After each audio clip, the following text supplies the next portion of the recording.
on Sports Sunday and on the eve of the day when it seems as if every office place in America will have an NCAA March Madness bracket to fill out. And good luck to all of you, unlike last year when Kentucky had the most talented team and then proved it. There's not a clear-cut number one, not even close. The general consensus around here of late was the Gophers would be better off trying to go back and win the NIT title this year because of how poorly they played down the stretch. Now it seems like everyone is jumping for joy because they get to play UCLA on Friday in the big dance in Austin, Texas. Their last game was the first game in the Big Ten tournament on Thursday when they came back against Illinois, then lost a 5-point lead and eventually the game on a last-second basket by the Illini. But in truth, losing this game did nothing to hurt their chances. In fact, likely save them any more wear and tear of having to play Indiana. Now, all that matters is how they play next Friday against UCLA. A second chance, so to speak, an opportunity to prove you did deserve that 8th ranking in the country months ago. NCAA allows you to play so many games. And in that body of work, they evaluate what you've done. And so I look at it as both. You know, it's excitement and other times to play in postseason play. And I'm just happy for these guys that, you know, that have worked so hard to, you know, to prepare themselves for this. I mean, they dream about it. I mean, when you're a kid. Well, to help us break down this first-round matchup in the entire tournament, it's my pleasure to have college basketball nut, if I may call him that, from KFAN Radio, Henry Lake in studio. Thanks so much for coming down, man. Thanks for having me. We're all been waiting for this day. The assumption was right. The Gophers were going to be either a likely double-digit seed, but did the committee, Henry, do them a big favor by scheduling UCLA and then potentially Florida in these first two rounds, given the other choices out there? Absolutely. When you look at UCLA, they're a wounded team right now because one of their star players, Jordan Adams, is going to be out for the entire tournament with a broken foot. And the fact that what the Gophers do best is what UCLA does worse. UCLA is the worst rebounding team in the Pac-12, wow, and the Gophers are one of the best in the country. I don't know how many of these national experts from Dick Vitale to Jay Billis, who are all picking the Gophers to win this game, have watched this team play of late, but it seems like everybody, pretty much nationally, is jumping on the Gophers bandwagon, maybe because of that injury. Yeah, they're favored in the game. Partly due to the injury and also due to the fact that, you know, UCLA, rebounding-wise, in terms of matchups, they're so poor, you know, when it comes to how they play basketball in terms of that offensive rebounding and defensive rebounding. But I think, all in all, I think a lot of people look at the Gophers and say that they're going to be Jekyll and Hyde. Which Gopher team is going to show up? Is it going to be Trevor Mbakwe playing like he did against Indiana, or will it be the Trevor Mbakwe we saw last week? And getting pretty much invisible. When they have been good, they've been very good. But as Henry just said in a nutshell, what does this team have to do, starting with the guard play maybe of Andre and Austin Hollins, to win and advance? It's always about the guards in the tournament in particular, making shots, not turning the ball over, protecting the basketball, Henry. And that's the number one thing with the guard play lately with the Golden Gophers, is not turning over the basketball. When you look at how they played against Illinois a couple of days ago in the Big Ten tournament, I mean, that was just atrocious how they were not able to, you know, throw an inbounds pass in and convert a basket. So when you look at it, the Gophers are going to have to take care of the basketball because guard play can lead you far in the NCAA tournament. And you're saying that Mbakwe should have a pretty big advantage inside as well? He should, because UCLA is not a team that likes to mix it up in the post, so he should have his way and be a man amongst boys. You know, the question I have is the bench, and that who can they rely on? They haven't been getting the contributions they expected, almost say from day one. They've had a couple moments, but no one in particular. I don't think he's going to change much, whether it's Eliason or Julian Welch. No. Who's going to help? No, I don't look at the bench and say that they're going to be able to come in and give you much offensive production. They're going to have to defensively be able to hold down the fort when they come into the ball game. They're going to have to rely on the starting five, and it's going to have to be the senior leadership of Rodney Williams and Trevor Mbakwe. Well, it should be fun. Now, you see the name come up on the screen, you think the NCAA tournament, how can you not be excited to play UCLA in its storied tradition? Now, they have, as you mentioned, had an uneven season. Nice record, 25-9 overall. They won a couple games in the Pac-12 tournament, then lost to Oregon 78-69 last night in that championship game. Freshman Shabazz Muhammad, we heard a lot about him as their top player, Henry. Yeah, he's a phenomenal player. He was a top, you know, high school basketball player in the country last year.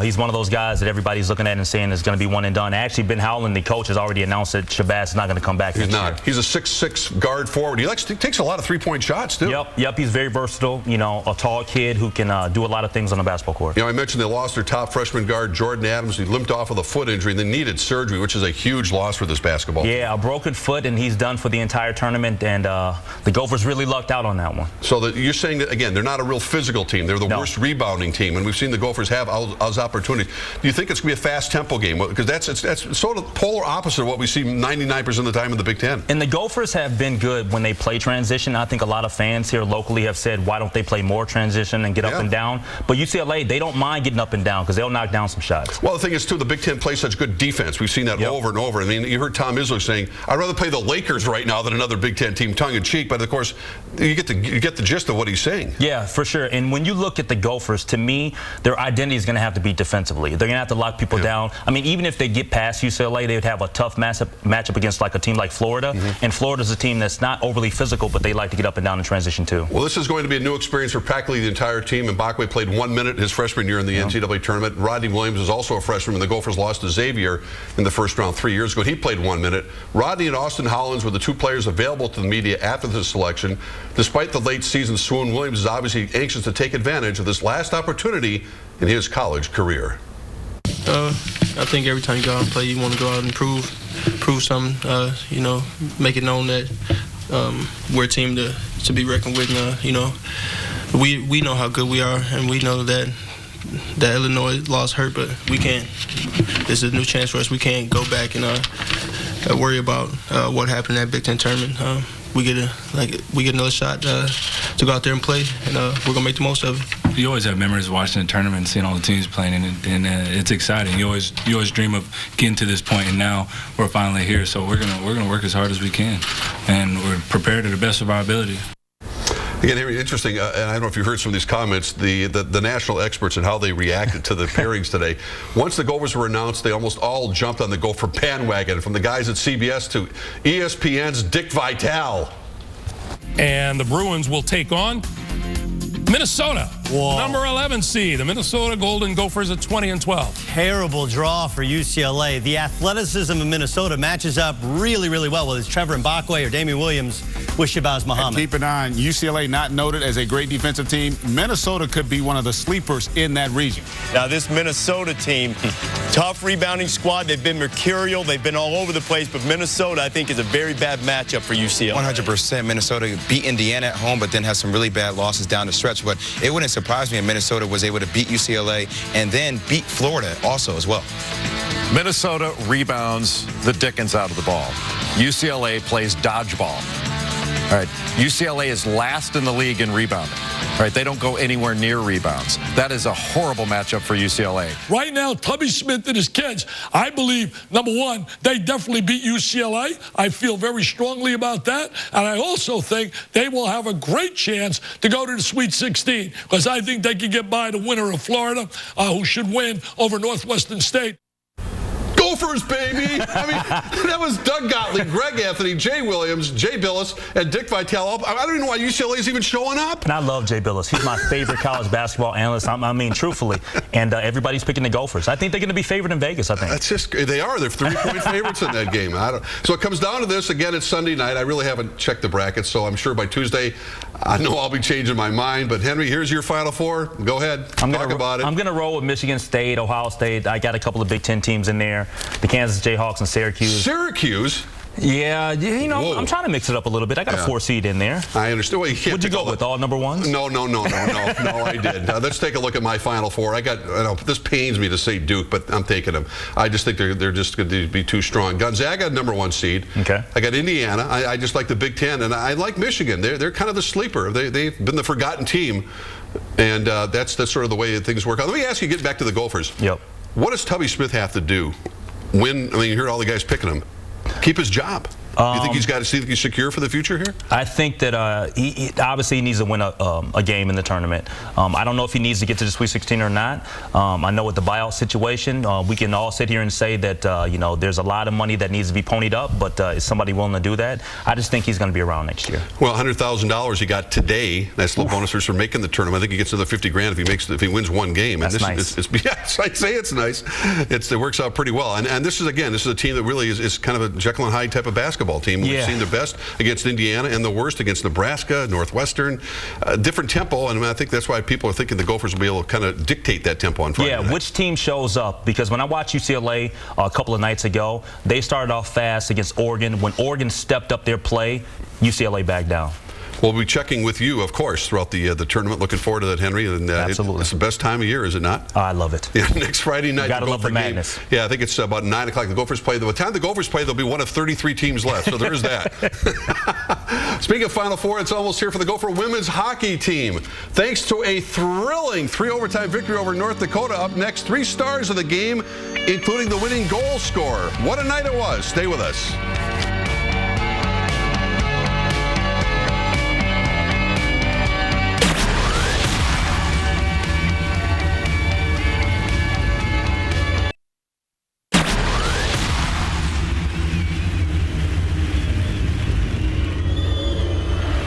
Talk about March Madness. The Gopher women's hockey team played more than 58 extra minutes before finally beating North Dakota in triple overtime last night to earn a trip to the Frozen Four on campus next Friday and Sunday at Ritter Arena. And so the Gophers' 47-game winning streak remains intact, and I'm pleasantly surprised 3 of their top players are still awake tonight. And with me live in studio, Kelly Terry, not Terry Kelly, who scored the dramatic winning goal in that 3rd overtime last night. Sensational goalie Nora Ratu, who faced 52 North Dakota shots last night on goal. It stopped all but 2 of them. And defenseman sophomore Rachel Ramsey, who saw plenty of ice time along with her teammates last night. Kelly, let's start with you. I don't know where to start. Sure exhilaration, exhaustion when you finally scored that game winner.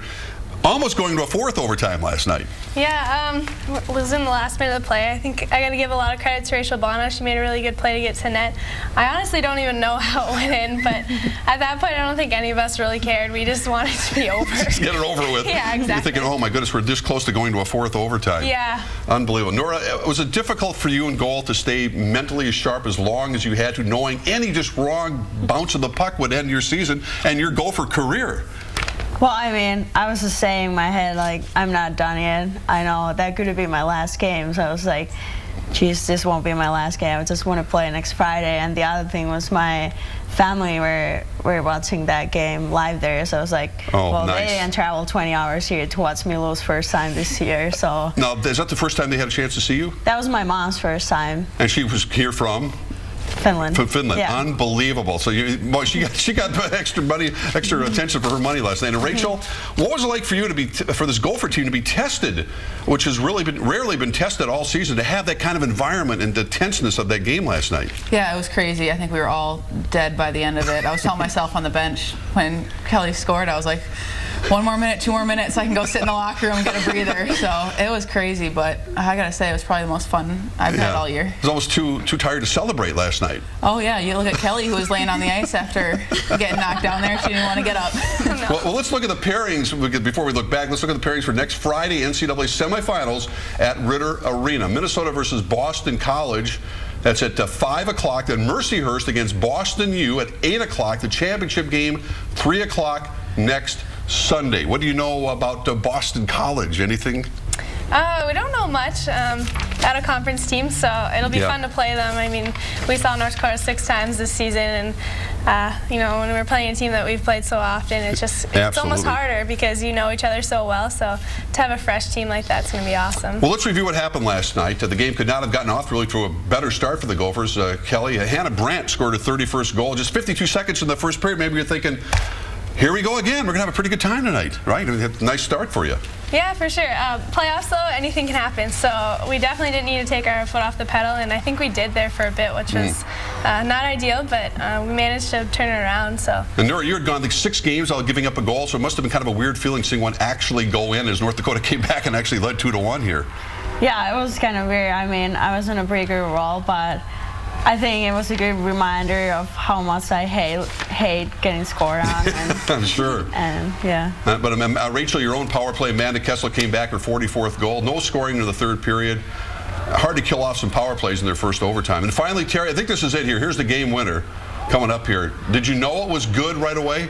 Yeah, for sure. Our team was saying that we're a little bit nervous when we saw the refs go to the box to check it out, but I was fully confident that it went in the net. I saw it first, or I got front row seats for it, so we're just celebrating. Rachel, I mean, the celebration goes on. You've played a lot of hockey. You just finished playing 2 full games. As you mentioned, you had to beat North Dakota 6 times this year. Could you even feel your legs at the end of the game? No, not at all. But maybe that was a good thing. We were all jumping up and down and stuff, and maybe if I could feel my legs, I probably would have felt what I'm feeling right now and how sore and how much pain I have right now. Yeah, I imagine what your coach was saying between periods. Like, I got nothing to say. I just go out there and take a breath, have a snack, and get back out there. Nora, you still have the NCAA semifinals and hopefully the finals coming up, but how memorable, you mentioned your mom here, how memorable a night was this for you? I mean, it was probably the most fun I've had here, the funniest game I've been part of, and the best win probably during my career here. And it's, of course, special to have my mom there and got the win there and earn a trip to Frozen Four. You've had Olympic experience when you want to play in the Olympics again. You seem like you have great communication with your defensemen as well out there. I mean, they're the reason why I've been this good this year, and all the credit to them. They block shots, so many shots in each game, and just they know what I want to do, and I know what they're gonna do. So it makes both of our job easier. It's been an amazing run here at the University of Minnesota. What are your future plans? When again you want to play for the Finnish football hockey team? I'm going to get my sports right here after this is over with, correct? Yeah, I'm planning to go back to Finland next fall and play pro hockey somewhere in Europe or in Finland, and then just train for the Olympics. Well, just to demonstrate how dominant the Gophers have been, all 3 finalists for the Player of the Year award in college hockey, the Patty Kazmaier Award, are all Minnesota Gophers and teammates of yours, including you, Nora. University of Minnesota, you're up there. Let's take a look at the regular season stats here. Unbelievable. You're up for the Kazmaier Award, Amanda Kessel as well, and Megan Bosek. What a thrill for you, Nora, to be up there with that, to have your teammates with you alongside. And it'll be next Saturday where they're going to award the Patty Kazmaier trophy. Yeah, it's just a huge honor, and I'm just happy that I get to sit there in top 3 with Amanda and Megan. There's not any other players I would rather be there with, and it's of course special to have our team there too, and just happy that Patty's coming back to Minnesota. That's fantastic. It is. And Rachel, instead of this is your spring break, instead of sitting on a beach someplace in Mexico, getting ready for another hockey game. It's not a bad situation, huh? Yeah, not too bad at all. I definitely can't complain. Sleep in, play some more hockey.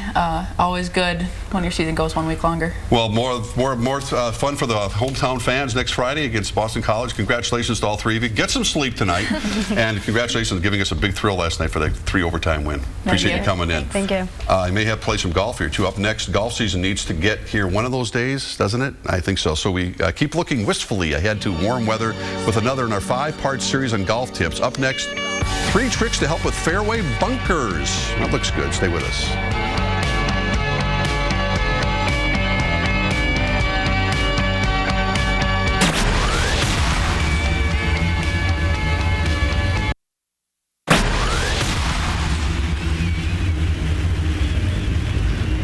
Well, the good news is that the golf season is just around the corner. I should probably put a question mark at the end of that sentence. But the bad news is that fairway bunkers will still be out there to make our lives miserable. Unless you listen to Crystal Lakes pro Cheryl Mays. In this week's tips, she has 3 tricks to make fairway bunkers play a whole lot easier. Okay, so here I am. I'm in the fairway bunker. It looks like about 130 yards. My lip doesn't look too big. So I'm going to use my 7-iron. I would normally use my 8-iron, but since I'm going to make some adjustments to my swing and I'm hitting out of a bunker, I'm going to hit 1 club more. 7-iron should be the perfect club. And one of the things I want to do is, instead of playing the ball in the middle of my stance, I'm actually going to play the ball a little bit to the right of center. This is going to help me to make sure I catch the golf ball first and not the sand. Number 2, your lower body. You want to stay pretty quiet or still with your lower body, especially on the backswing. Gives you less room for air. Third thing, when I take my swing out of a fairway bunker, I will take an extra club, but then I'm only going to be thinking of taking a 3/4 swing. Makes it much easier to get back to the golf ball. So just to review, some great tips to remember for fairway bunker shots. Number 1, play the ball a little bit back of center. Number 2, quiet with your lower body. You can even put a little bit more weight on your front leg to start with. Third thing, on your backswing, I like to think of more of a 3/4 swing. Makes it much easier to get better contact with the golf ball. Those are 3 secrets to hitting fairway bunker shots that are absolutely awesome. Have fun with it. Yeah, I can't wait to give those a try, maybe by the middle of April even. And next week, Cheryl will have a real trick. How to hit a backward shot when you're wedged up against a tree. And no, it does not involve your foot. And we'll be right back with a look at one of the greatest performances in the history of the state basketball tournament, boys or girls. Stay with us.